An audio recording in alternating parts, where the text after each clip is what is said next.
to go around a bit more. Remember last time when we tried to pull a heavy log with just one horse? Well, it worked out fine, but it was hard going for Flora. So this time we have Henry to help. And our friend Kay to help too.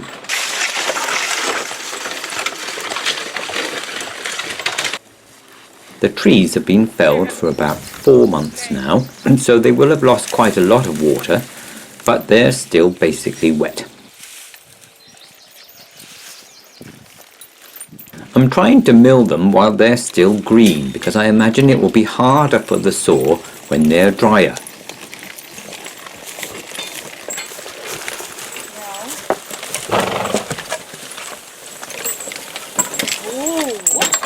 This is a bigger log than the last time.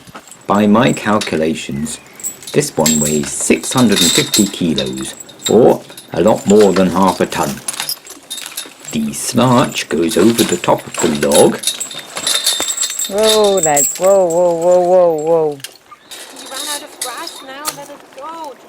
No, they're being ate alive, the craters. They're not the only ones. Then the log is hoisted up and cross pieces inserted to keep it off the ground.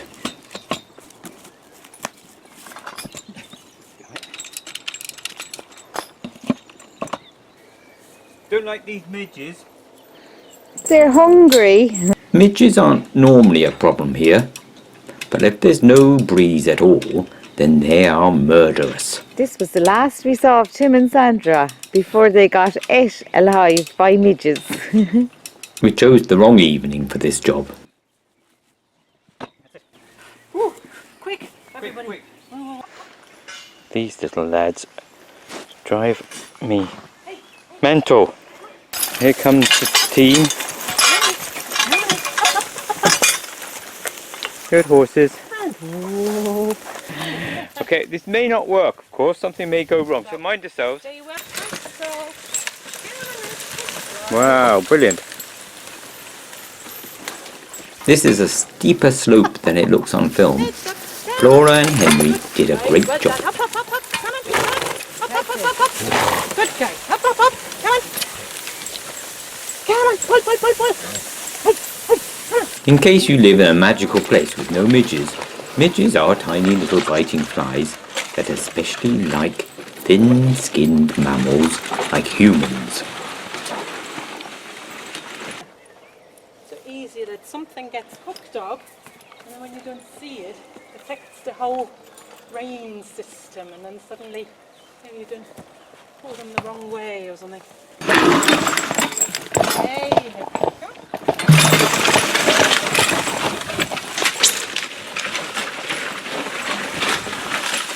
I'll mind the gate, you mind the road, please, Kay. Okay. Yeah, you just walk ahead maybe, and if a car comes racing up the hill, just to have you, exactly.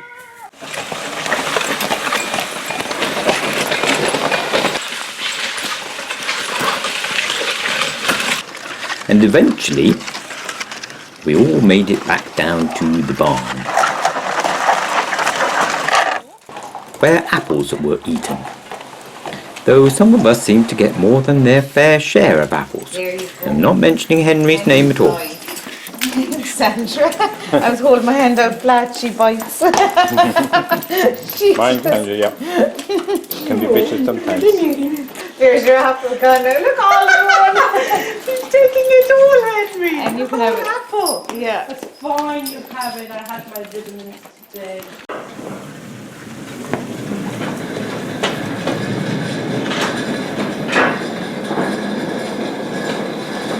After that, I secured the log to the railway trolleys and took it down through the barn to the bandsaw.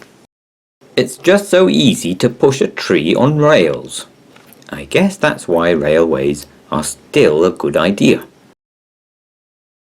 Anyway, a couple of people asked to see the log going through the mill, so I filmed a bit of it to show you.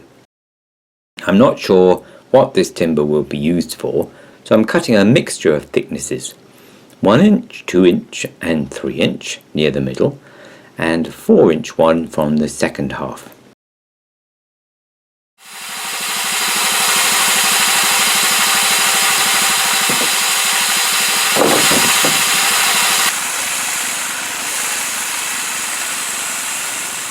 Everything went fine until it got stuck on the blade guide.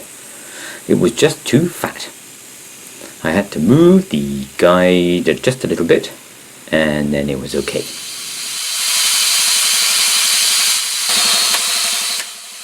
And this is the record width for this machine so far.